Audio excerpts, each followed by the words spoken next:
Guys, it is a Friday night. And, normally Friday night is movie night at the Hall House. And eventually we'll get to a movie. My bride and I, we kind of cool down on a Friday night and get us a movie and watch it and that kind of thing. But we have something coming up that is very important. And that, of course, is the national championship game between the University of Alabama and the University of Georgia on Monday. Now, I understand that not everybody on a Friday night is on the ninternet. I have a good friend. He doesn't call it the internet. He calls it the ninternet. And so, if you're at the restaurant with your family and enjoying a Friday night meal, or you have maybe family over and you're enjoying uh, time together with your family on a Friday night, fully understand. I endorse it 100%. But we are going to just kind of touch base with a few things about the game on Monday night. I promised you this week that we would check in with you every night at around 7 o'clock Eastern time. And our crack staff, we had a good meeting today talking about our strategy for the upcoming national championship game and how we're going to do stuff, and really trying to focus in on that and impart some good information. But I fully understand the need for you to be with your family. But we're going to just jump in here a little bit and talk about the game on Monday night. Now, if you'd like to jump in with us, you can do so in the comment section there. We see your comments, and if you have a question or something, we'll be happy to try to answer it. And hey, Frank, how's things going? Injury updates for both teams. Well, I can tell you, Frank, that Georgia is much better off than Alabama when it comes to the injury situation. Alabama has a couple of offensive linemen that more than likely, pretty definitely, are not going to play on Monday night. And they have a couple of guys in the defensive backfield that are not going to be playing as well. And Georgia seems to be pretty healthy. I got a little nick and knack here with some of the guys, but the reports are that Georgia is going to be pretty good when it comes to injuries and getting guys back who have been injured. Alabama has a little more dicey situation than Georgia when it comes to that. Trip wants to know for going live Monday. Yes, we will go live Monday before the game. We will go live Monday at halftime, and then we're going to go live Monday after the game. And our hope and prayer is it's going to be a celebration after the game, but we will be going live before at halftime and then after the game. So we'll try to, give you some good information. Hey, Leonard, well, how's it going? Go Dogs. We got our good folks. Joshua says go extra, an extra go. Go Dogs. Let's see. All right, we got a prediction in. Leonard says that Georgia's going to beat Alabama 38-21. 38-21. That's a good one. I like it. Will says our defense must attack all night long. You're absolutely right, Will. In fact, we need a repeat performance and even more enhanced that the defense had against Michigan in the Orange Bowl. Our defense needs to be our defense. Our defense needs to be our defense. You know what I mean? Oh, Dogs 24, Alabama 10. That's Don's prediction. Hey, I know that guy, Matt Hall. Yeah, he's our partner in all of this. Matt is currently on assignment, and he's not with us live tonight. He's currently on assignment. Matt is literally making sure that the dogs don't get out. You know who let the dogs out? Matt is literally making sure that the dogs don't get out. Leonard Young, thank you. Okay. Let's see what we got here. Don needs to show up in this game. Absolutely, we do. Okay. Okay. All right, go Dogs. Let me see. Now, just the particulars again. I know I don't have to repeat this. You know when the game is and you know where it is. But in the, for broadcast journalism clarity, here's what we're going to tell you. The game is Monday, January 10th, this Monday at 8 p.m., Lucas Oil Stadium, Indianapolis, Indiana. It'll be on ESPN, and we have some information about that in just a moment. At the present, Georgia is a 3-point favorite over Alabama at the present. It was at 2.5. Now it's gone up to 3-point favorite. Alabama has arrived in Indianapolis, and I understand that the Georgia team is in flight even as we speak, and they will be arriving a little bit later between now and Monday. Because of the COVID situation, the teams are pretty much going to be clustered amongst themselves. And so, to try to protect from anybody getting infected. So, but that's the game. Okay. Says when worried about, yeah, that's right. Yeah, you're right, Joshua. It's kind of an interesting thing. Stetson Bennett has a flip phone, and he's had a flip phone. He's had it the entire season. Stetson, Bennett doesn't go on social media, and doesn't he says, look, all that's being said about me, and I shouldn't be the quarterback, and all of that. I don't look at it. I don't worry about it. Stetson's old school. Stetson Bennett is a fine young man.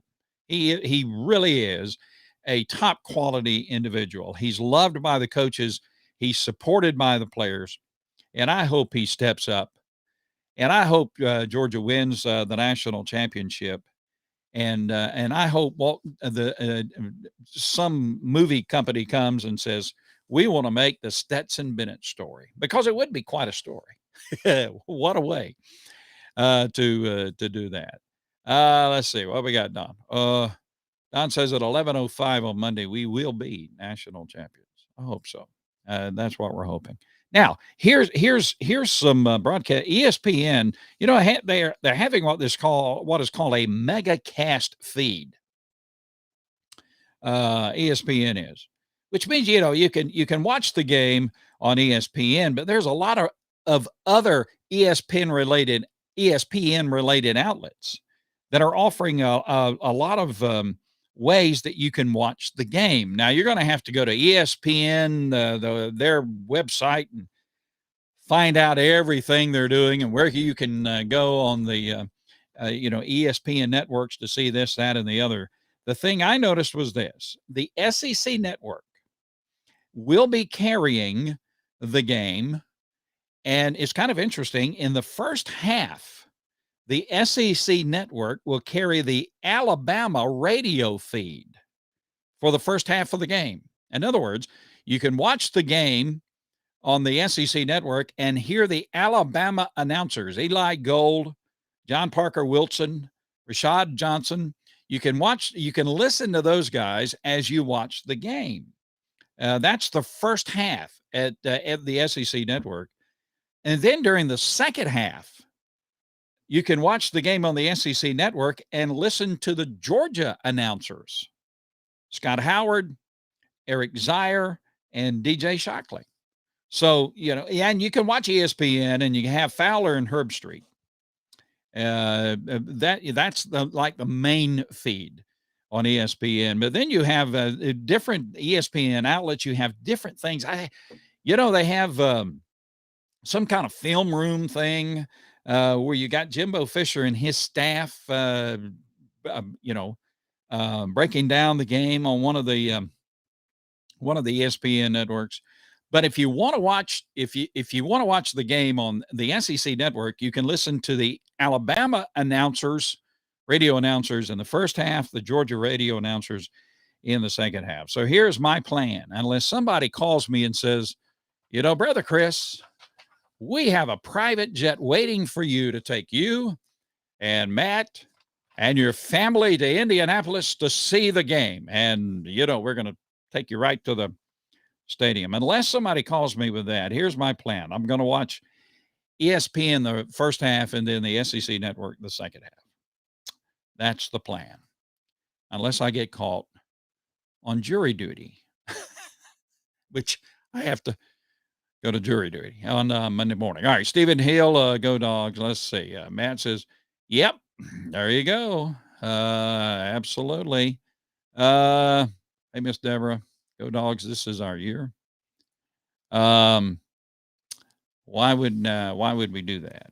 Okay, I don't know what it's in reference to, but now, a couple of other things we've come across. South Carolina Gamecock coach Shane Beamer. I want to tell you something. I am very impressed with Shane Beamer. His dad was a great coach at Virginia Tech. You know that. And Shane has been on the staff of several high quality college football teams, including the University of Georgia. He was on the staff with Kirby Smart at the University of Georgia, and so he's the coach at South Carolina. I'm very impressed with Shane Beamer. I think he's going to. I think he's going to do a really good job at South Carolina. And he was interviewed today, and they asked, "Well, what do you think? What is your prediction for the game on Monday night?" And Shane, he has a connection with the University of Georgia. He was a coach under Kirby Smart on the staff at with the University of Georgia. And here's what he said. First of all, I'm Team SEC. I think it's fantastic for our conference to have for our conference that two of the top teams in our league are now playing for the national championship. It's a great statement about what this league is about.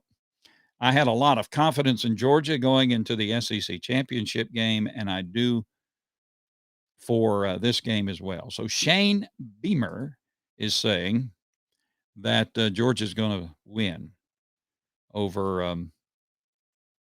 Alabama. Mark, Denver Dogs. There you go. Go Denver.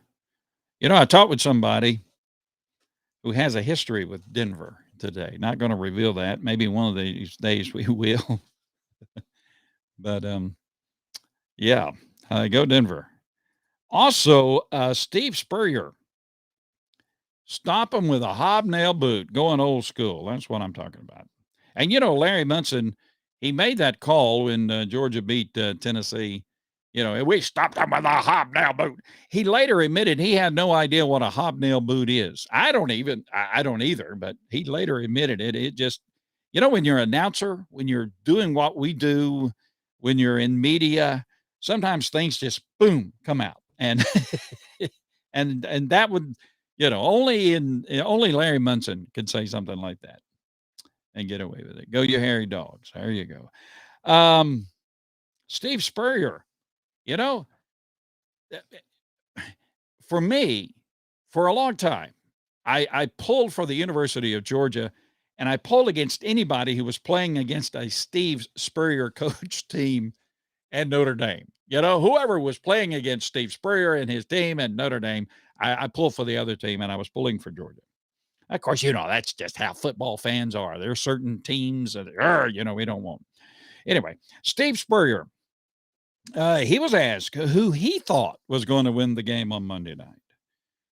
And, Spurrier has no love lost, I'm sure, for Georgia nor Alabama. So, he has no dog in the hunt here.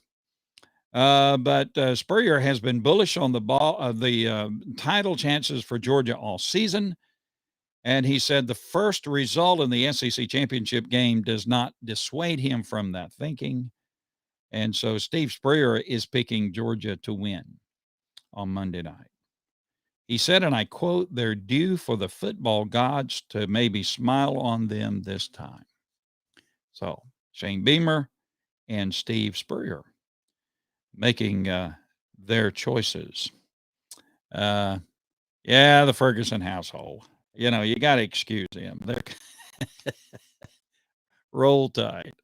I know. See, you have to put up with some people in life. Also, Charles Barkley. Oh, me. Charles Barkley. I don't know what you think about Charles Barkley. I enjoyed watching him and listening to him. We got this story today. It's kind of funny. TNT NBA analyst Charles Barkley, an NBA legend and former Auburn basketball star, has made his national championship game pick. Now, listen to the story. Barkley is not happy to see two of Auburn's top rivals in the national championship game. You know, he's from Auburn, so he's not a Georgia fan or an Alabama fan. Georgia graduate Ernie Johnson works alongside Barkley on the NBA on TNT. Johnson, who is, a Georgia fan, graduate of the University of Georgia. Johnson, who is very familiar with Barkley's dicey history of guarantees, does not want Barkley to pick Georgia to win the game. NBC Sports reporter Maria Taylor, a graduate of the University of Georgia, and Minnesota Timberwolves guard Anthony Edwards from the University of Georgia made appeals for Barkley to pick Alabama. They said, please don't pick Georgia. Please. Charles, you're terrible at your prognostications. So please don't pick Georgia. And so what did Charles Barkley do? He made his pick and he guaranteed that Georgia will win over Alabama, much to the dismay of Ernie Johnson, Maria Taylor, Anthony Edwards, and the Georgia fans across the country. Barkley frequently picks NBA games as a part of his job. He is notoriously inaccurate on his guaranteed picks. So Charles Barkley, unfortunately, has picked Georgia to win. So there you go. I understand the Ferguson household has some. They're good friends of ours, but they're having some health issues at the moment. So, I would ask everybody to remember the Ferguson household in your prayers. Let's see. Okay, very good. Now, if you want to, jump in here, you can do so. A couple of other notes that we have. Excuse me.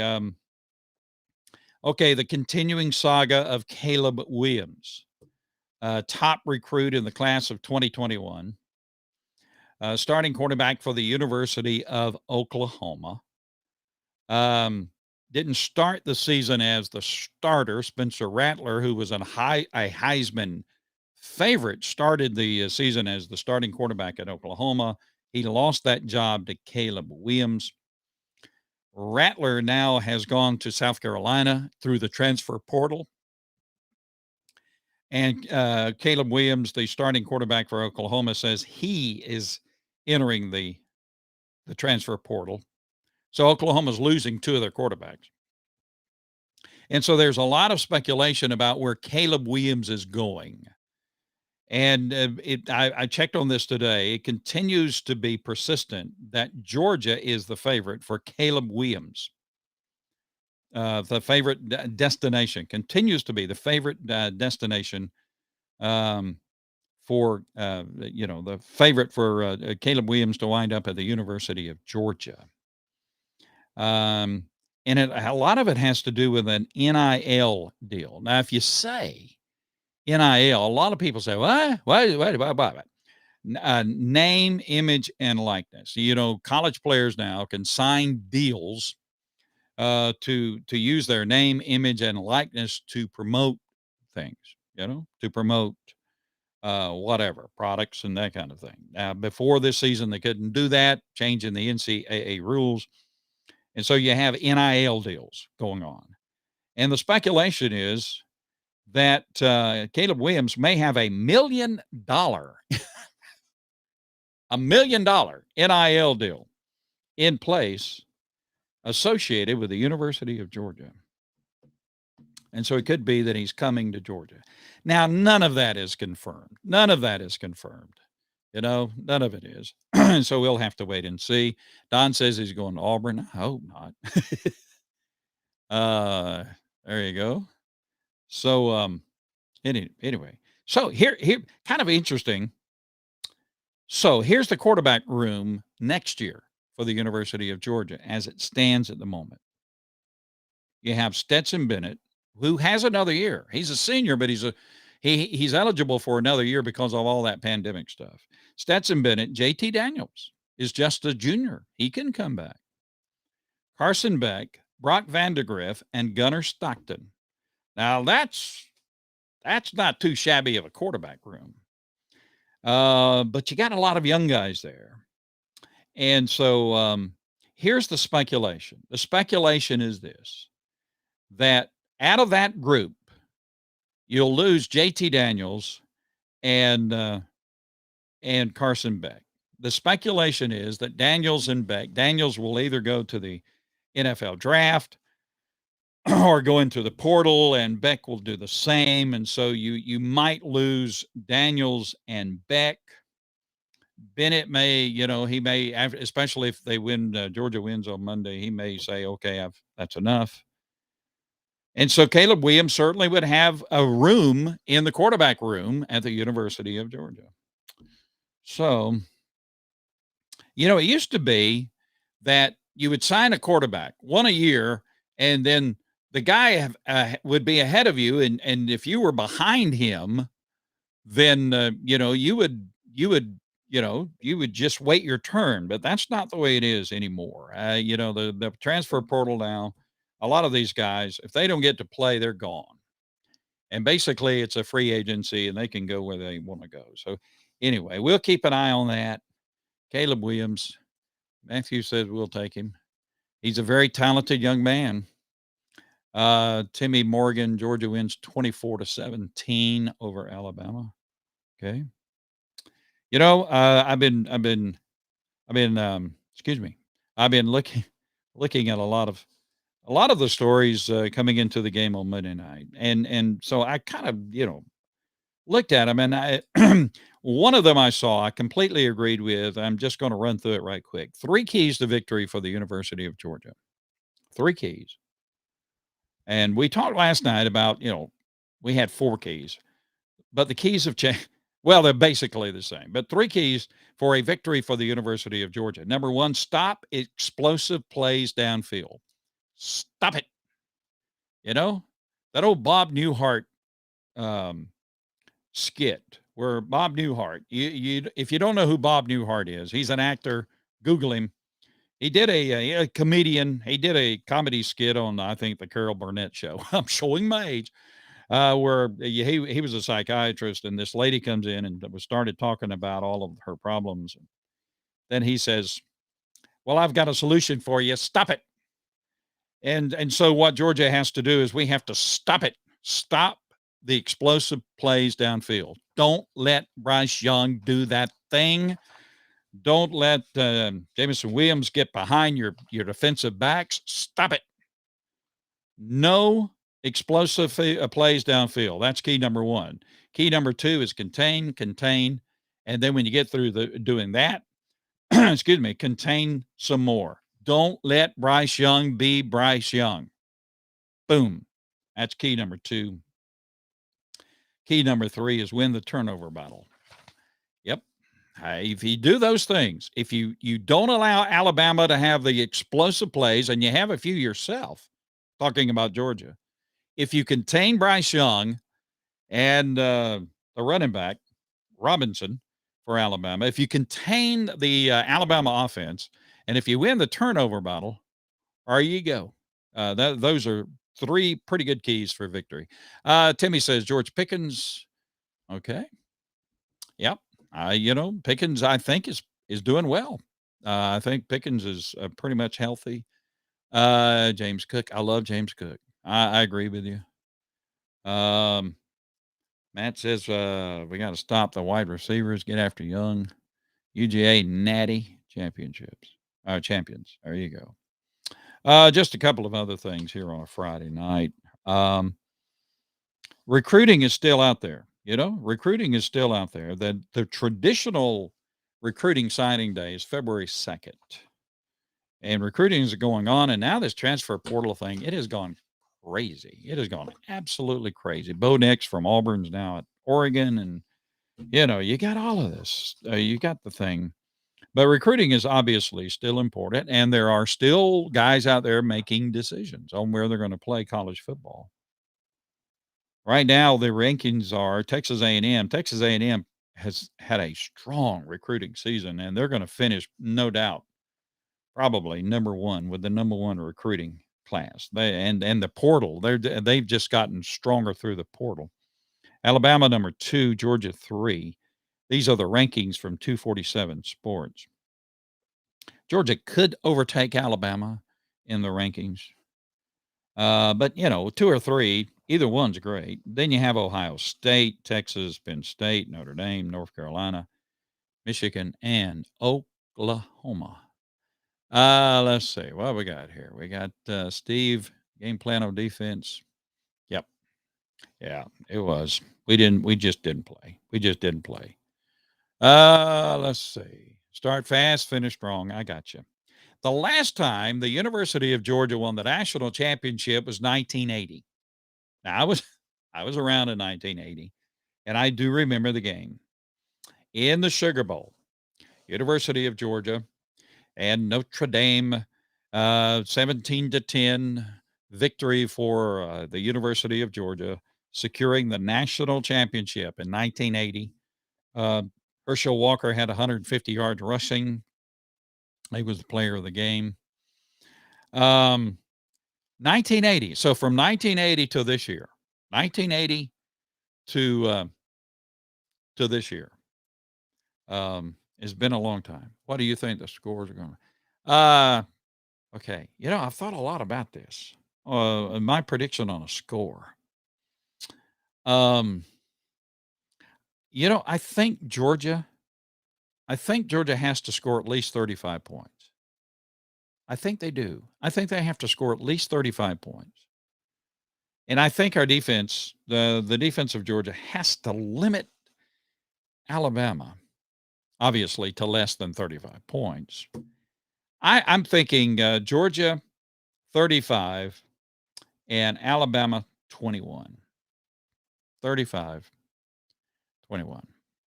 So there you go. Don Griffin, we need a wide receivers coach. Okay. Let's see, Steve. I was 14. Yeah, I know. I was a little older than that when in 1980. So I was thinking, what was life like back in 1980? So let me share with you some things that were true in 1980. Average cost of a new house in 1980, $68,700. Medium income per year in 1980 in the United States, $19,500. If you were making $20,000 a year in 1980, you were doing good. Average monthly rent, $300 a month. Cost of a gallon of gas, $1.19 in 1980. Ground beef was $1.39 a pound. You could buy a casual shirt, men's casual shirt, for $14. You could get a Magnavox VHS recorder for $700. It was new technology. $700 in 1980. A VHS home movie camera was $1,600 in 1980. You could go to the store and get a men's 3-piece suit for $89.95 in 1980. Don't have an edge rusher. Yeah, we need that. Don Griffin, he says 24-10 dogs. Okay. All right. Matt says he was 1 in 1980. So here's some things. So some things that were true in 1980. Millions of viewers tuned into TV to the TV soap opera Dallas to learn who shot the lead character J.R. Ewing. John Lennon was shot outside of his apartment in New York in 1980. The Rubik's Cube went on sale by the Ideal Toy Company in 1980. Remember the Rubik's Cube thing? So there you go. Steve Red was 4 loaves for $1. That's true. I mean, people look at that and say that can't be true. That was true. Yes. Star Wars Episode 4, The Empire Strikes Back, came out in 1980. Superman 2 came out in 1980. 9 to 5. Remember Dolly Parton? That movie thing, 9 to 5, that came out in 1980. The Raging Bull, that story of the boxer came out in 1980. Popular music, Adam and the Ants, The Cars, David Bowie, Alice Cooper, Elvis Costello, Michael Jackson, Queen, another one bites the dust, all in 1980. Olivia Newton-John, Paul McCartney. On television, like on a Friday night, in 1980, if you were watching television, how come the Georgia game is not on local TV? Well, I tell you what, Timmy, that all has to do with money. ESPN bought the rights. I wish it was on ABC, so people who don't have a dish or cable and just an antenna could watch the game. I mean, you got to have. You can have with your phone. You could watch it on an app. But if you don't have like a dish or a cable, you have to listen to it on the radio or something. So I agree with you, Timmy. I wish it was on something like that. But it's money. It's all about money. If on a Friday night, if you were watching television in 1980, The Facts of Life,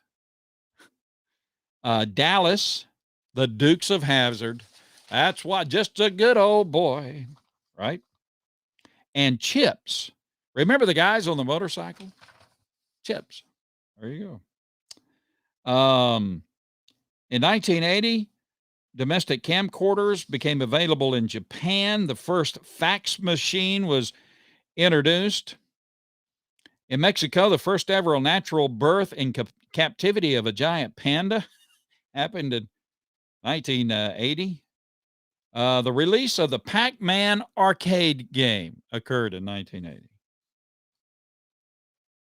And the winner, the champion of the college football season in 1980, the University of Georgia, George Rogers won the Heisman Trophy.